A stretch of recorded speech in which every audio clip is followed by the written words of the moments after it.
अब बात कर लेते हैं पड़ोसी मुल्क बांग्लादेश की। बांग्लादेश के राजनीतिक इतिहास में एक नया और ऐतिहासिक अध्याय जुड़ चुका है, क्योंकि शेख हसीना के लंबे शासन के बाद अब सत्ता की बागडोर तारिक रहमान के हाथों में है।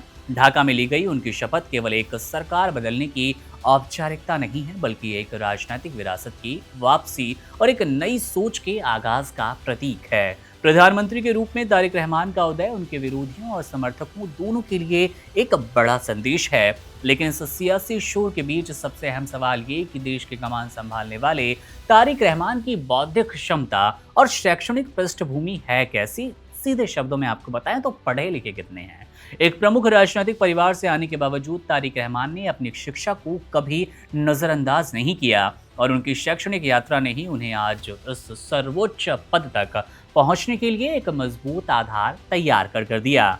तारिक रहमान का जन्म हुआ 20 नवंबर 1965 को और उनकी परवरिश एक ऐसे माहौल में हुई जहां राजनीति और अनुशासन का गहरा प्रभाव था। उनकी शुरुआती तालीम ढाका के प्रतिष्ठित BAF शाहीन कॉलेज में हुई, जहां से उनके व्यक्तित्व में अनुशासन की नींव पड़ी। इसके बाद उन्होंने ढाका रेजिडेंशियल मॉडल कॉलेज से SSP की परीक्षा पास की, जो कि देश के बेहतरीन शिक्षण संस्थानों में गिना जाता है। आगे की पढ़ाई के लिए उन्होंने आदमजी कंटोनमेंट कॉलेज का रुख किया, जहां से उन्होंने HSC की पढ़ाई पूरी की। उनके स्कूल और कॉलेज के दिनों में उन्हें न केवल किताबी ज्ञान दिया, बल्कि उन दिनों ने उन्हें देश की राजनीति को भी समझाने की कोशिश की। देश के विभिन्न सामाजिक वर्गों के छात्रों के साथ घुलने मिलने का एक अच्छा मौका दिया, जिससे उन्होंने जमीनी हकीकत को प्राप्त किया। जमीनी हकीकत को समझकर आज देश के सर्वोच्च पद पर अपनी जगह बना ली है।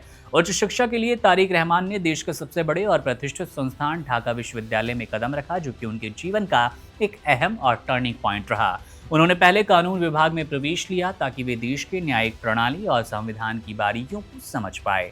कानून की पढ़ाई ने उन्हें नियमों और अधिकारों के प्रति जागरूक बनाया, जो कि एक प्रशासक के लिए बेहद जरूरी होता है।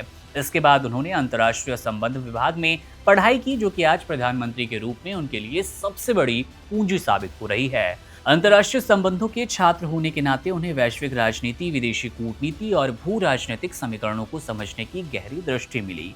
यही वो पढ़ाई है जिसने उन्हें सिखा दिया कि बदलती हुई दुनिया में बांग्लादेश जैसे देश को किस तरह अपनी शर्तों पर आगे बढ़ना है। हालांकि उनकी अकादमिक और डिग्रियों से ज्यादा चर्चा उनके व्यवहारिक राजनीतिक अनुभव की होती है, जो कि उन्होंने 1988 में BNP के प्राथमिक सदस्य बनकर शुरू कर दी थी। 1991 के चुनाव प्रचार की कमान संभालना उनके लिए किसी मैनेजमेंट की पढ़ाई से कम नहीं था, जहां उन्होंने रणनीति बनाना और उसे लागू करना सीखा। लंदन में बिताए गए लंबे निर्वासन के दौरान उन्होंने पश्चिमी दुनिया की कार्यप्रणाली और लोकतांत्रिक मूल्यों का नजदीकी से अध्ययन किया। आज वे प्रधानमंत्री की कुर्सी पर आसीन है, तो उनकी ये विधिवत शिक्षा और जीवन के कड़े अनुभवों से मिली सीख उनके फैसलों में साफ झलक रही है। तारिक रहमान अब केवल जियाउर रहमान और खालिदा जिया के बेटे भर नहीं हैं, बल्कि वे एक ऐसे शिक्षित राजनेता है जो कि अंतर्राष्ट्रीय संबंधों की समझ और प्रशासनिक सूझबूझ के साथ बांग्लादेश को नई ऊंचाइयों पर ले जाने के लिए बिल्कुल तैयार खड़े हैं। Subscribe to One India and never miss an update. Download the One India app now.